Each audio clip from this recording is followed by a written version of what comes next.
Hello everyone, स्वागत है आपका टीबीसी के अगले वीडियो में। इस वीडियो में हम कंटिन्यू करेंगे अपनी सी प्लस प्लस की लेक्चर सीरीज को।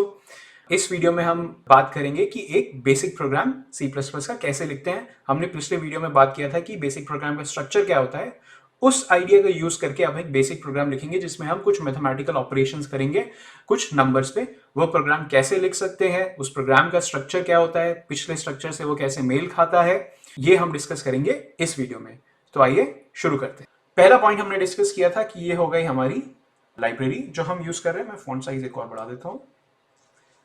उसके बाद नेम स्पेस, उसके बाद इंट में।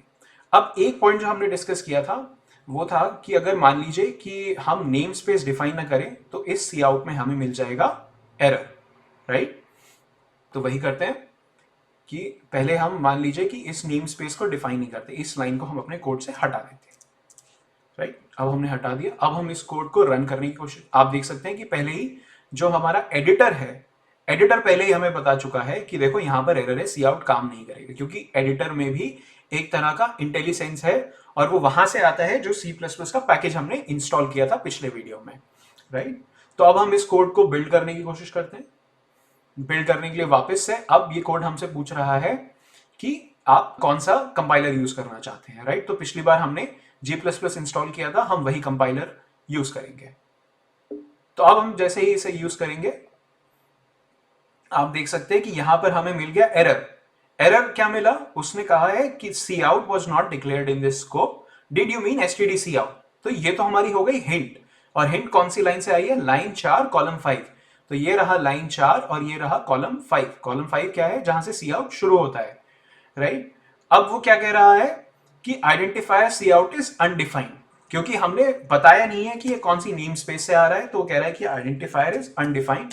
तो अभी काम करते हैं, हम इसे नेम स्पेस बता देते हैं। जैसे ही हम नेम स्पेस बताएंगे ये हमारा एरर चला जाएगा। तो अब इसको हम वापस से बिल्ड करते हैं। अब आप देख सकते हैं कि हमारा बिल्ड सक्सेसफुल हुआ, हमें कोई एरर नहीं मिला।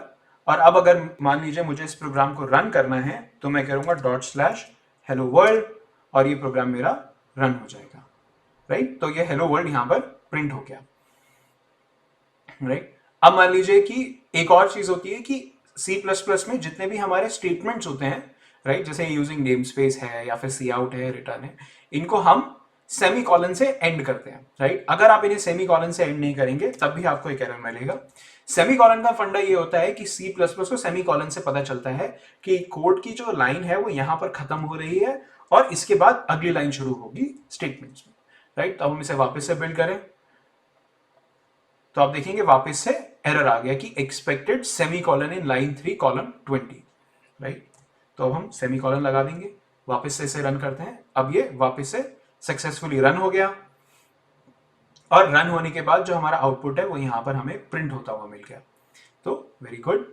अब अगला क्या करना है हमें, हेलो वर्ल्ड में आपको अगर ध्यान हो मैंने बताया था कि अगर हम ये स्टेटमेंट ना लगाएं तो वो नेक्स्ट लाइन पे नहीं जाएगा, टर्मिनल आपका उसी लाइन पर रहेगा, राइट। तो अब अगर हम इसे वापस से रन करें वो लाइन हटा के तो आप देखेंगे हेलो वर्ल्ड प्रिंट हो गया।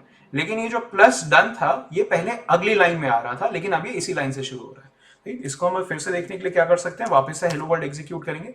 अब देखेंगे हेलो वर्ल्ड एग्जीक्यूट हुआ, यहां पर प्रिंट हुआ और हमारा जो प्रॉम्प्ट है वो वहीं से शुरू हो रहा है। अब मान लीजिए कि अगर इसे मैं यहां पर वापस से अपना \n लगा दूं, सेव करूं, रन करूं, तो अब वापस से हेलो वर्ल्ड करता हूं तो अब ये मेरा जो प्रॉम्प्ट है वो नेक्स्ट लाइन से आता है, राइट। बाकी यहां पर हम रिटर्न 0 कर रहे हैं और यहां पर एक फंक्शन की बॉडी बंद हो जाती है, राइट। तो ये तो था बेसिक कि एक सी प्लस प्लस के फंक्शन का फॉर्मेट क्या होता है।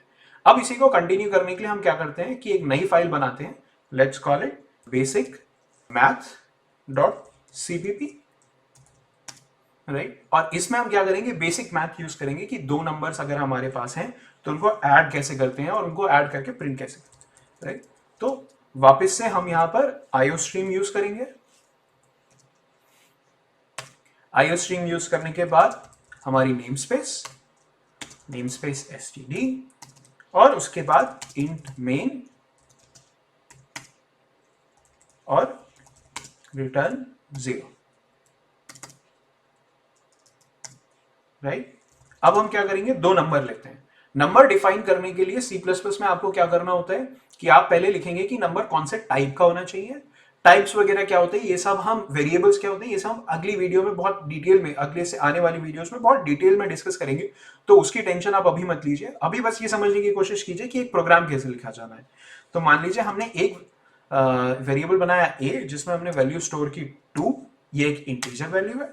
फिर हमने एक बनाया b जिसमें हमने वैल्यू स्टोर की 3, राइट। और अब हम क्या करेंगे, हम कहेंगे हमने एक और वेरिएबल बनाया int c जो कि होगा a प्लस b। तो अब हम क्या करेंगे, c आउट c और फिर हम बोल देंगे एंड लाइन। अब ये जो एंड लाइन स्टेटमेंट है ये वही काम करता है जो, अगर आपको याद होगा, इस प्रोग्राम में \n करता है, राइट। \n और एंड लाइन दोनों कहते हैं कि लाइन यहां पे खत्म हो गई, अब प्रॉम्प्ट इसके बाद अगली लाइन से शुरू होगा, राइट। और अगर आपको सी आउट स्टेटमेंट में कई सारी चीजें एक साथ प्रिंट करनी है, मान लीजिए 2-3 वेरिएबल प्रिंट करने हैं, तो आप सक्सेसिवली ये आउटस्ट्रीम ऑपरेटर, ये जो सिंबल है दो एंगल्स का, इनको यूज कर सकते हैं, राइट। तो मान लीजिए अगर मुझे प्रिंट करने हैं यहाँ पर a और b भी, राइट, तो मैं a और b भी प्रिंट करूंगा यहाँ पे, तो मैं बस ऐसे उन्हें डिफाइन कर दूंगा। तो अब क्या करेगा, ये c a b तीनों को प्रिंट करेगा, राइट। चलिए इसे अब एग्जीक्यूट करते हैं और देखते हैं हमें क्या मिलता है, राइट। तो अब बेसिक मैथ हमारा जो प्रोग्राम था वो पहले बिल्ड हुआ, बिल्ड होने के बाद हमारी एग्जीक्यूटेबल बनी जो आप यहां पर देख सकते हैं बेसिक मैथ नाम से। इसे रन किया हमारे कोड एडिटर ने, विजुअल स्टूडियो कोड ने, और एडिट करने के बाद हमें आउटपुट मिला 5 2 3। आप देखेंगे कि मैंने तो a प्लस बी प्रिंट किया था जो कि है 2 प्लस 3, तो कायदे से आपको सिर्फ 5 मिलना चाहिए था, ये 5 2 3 कैसे मिल रहा है, और ये समझ नहीं आ रहा, राइट। तो फंडा क्या है कि पहले c प्रिंट हुआ जिसकी वैल्यू है 5, उसके बाद प्रिंट हुआ a जिसकी वैल्यू है 2, उसके बाद प्रिंट हुआ b जिसकी वैल्यू है 3। अब क्योंकि हमने इनको प्रिंट करते समय बताया नहीं कि बीच में भाई स्पेस भी देनी है, हमने इनको एक के बाद एक प्रिंट कर दिया, तो बीच में कोई स्पेस नहीं है, जिसकी वजह से हमें ये इस तरह से प्रिंट होते हुए दिख रहे हैं। तो अगर हमें मान लीजिए कि इनके बीच में स्पेस भी चाहिए प्रिंट करने के लिए, तो हम ऐसे कर सकते हैं, एक स्ट्रिंग बना सकते हैं। स्ट्रिंग का सिंबल होगा इन्वर्टेड कॉमास, लेकिन इस स्ट्रिंग में क्या होगा, कुछ नहीं, बस एक वाइट स्पेस।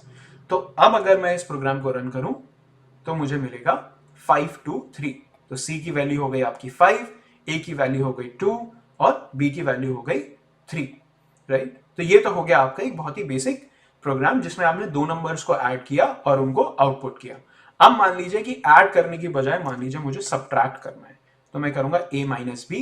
अब a की वैल्यू है 2, b की वैल्यू है 3, a माइनस बी अगर आप करेंगे तो आपको मिलना चाहिए आउटपुट -1।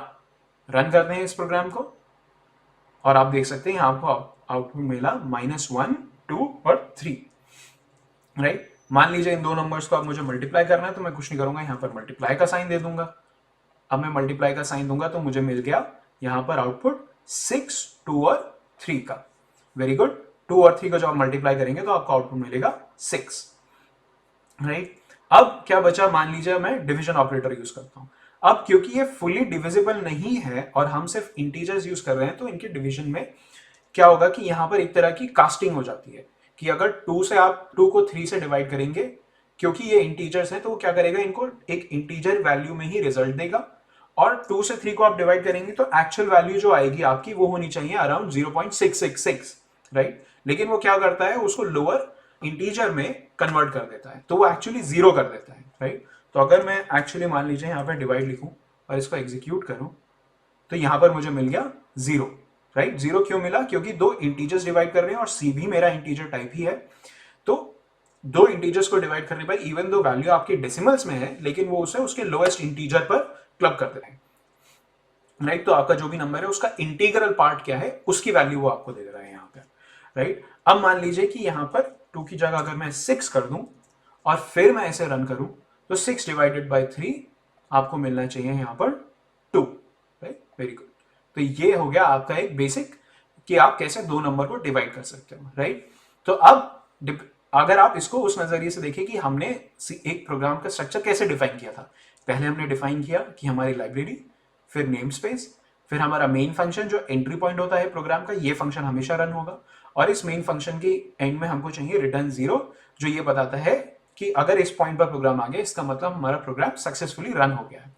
उसके बाद आ गई हमारी प्रोग्राम बॉडी, कोड बॉडी। यहाँ पर इस बॉडी में यहाँ पर हमने कोशिश की कि हम 2 नंबर्स लें और उनपे डिफरेंट टाइप के मैथमेटिकल ऑपरेशंस परफॉर्म करें। वो हमने यहाँ पर देखा कि बहुत सक्सेसफुली हम सारी चीजें कर पाए, हमें यहाँ पर आउटपुट्स अपने टर्मिनल पे मिल रहे थे, राइट। तो इसमें अगर आप अब चाहें तो और भी कई सारी चीजें कर सकते हैं, राइट। आप एक नंबर की बजाय मान लीजिए यहाँ पर हम एक और नंबर डिफाइन कर देते हैं d, जिसकी वैल्यू हम दे देते हैं 5, और उसके बाद अब हम कहते हैं a plus B plus D, है ना, a plus B plus D, right. अब इस प्रोग्राम को अगर हम रन करेंगे तो हमें मिलना चाहिए a plus B plus D, यानी कि 6 प्लस 3 प्लस 5। ओके, हमें यहां पर मिला एरर। हमें एरर इसलिए मिला क्योंकि d इक्वल्स टू 5 में यहां पर हमने सेमीकोलन नहीं दिया, हमने नहीं बताया है कि ये लाइन यहां पर एंड हो रही है, राइट। इसके अलावा वो कह रहा है कि c was not declared in the scope, नहीं, ये एरर अब हमें नहीं मिलेगा। अब हम अगर इसे रन करेंगे आप देखेंगे हमारा प्रोग्राम सक्सेसफुली रन हो गया और हमें आउटपुट मिलता है 6 प्लस 3 9 प्लस 5 14 का। तो अब इस तरह के आप कई सारे ऑपरेशंस कर सकते हैं, एक्सपैंड कर सकते हैं। यहाँ पर हमने सिर्फ इंटीजर्स यूज किए अभी के लिए, जस्ट अपनी नॉलेज के लिए, प्ले करने के लिए इस एनवायरनमेंट के साथ, प्रोग्राम के साथ। इंटीजर के अलग अलग नंबर्स ले सकते हैं, माइनस में नेगेटिव नंबर्स ले सकते हैं, उनके साथ देख सकते हैं कि क्या वैल्यूज आती हैं। बाकी आने वाली वीडियोस में हम देखेंगे कि इंटीजर के अलावा भी कई सारे डेटा टाइप्स होते हैं, उन्हें हम कैसे यूज कर सकते हैं, उन्हें कैसे डिफाइन करते हैं, ये सब हम आगे की वीडियोस में देखेंगे। आज की वीडियो के लिए इतना ही। नेक्स्ट वीडियो में हम डिस्कस करेंगे कि बेसिक लाइब्रेरीज क्या है हमारी, जो हम यूज करते हैं अक्सर C++ के प्रोग्राम्स में। उन लाइब्रेरीज का क्या फंडा है, किससे हमें क्या मेथड मिलता है जो हमारे लिए रिलेवेंट होता है, राइट। तो मिलते हैं अगली वीडियो में। अगर आपको वीडियो अच्छी लगी सब्सक्राइब करें, लाइक करें, शेयर करें, कमेंट्स में हमें बताएं कि हम इसको कैसे इंप्रूव कर सकते हैं। मिलते हैं अगले वीडियो में।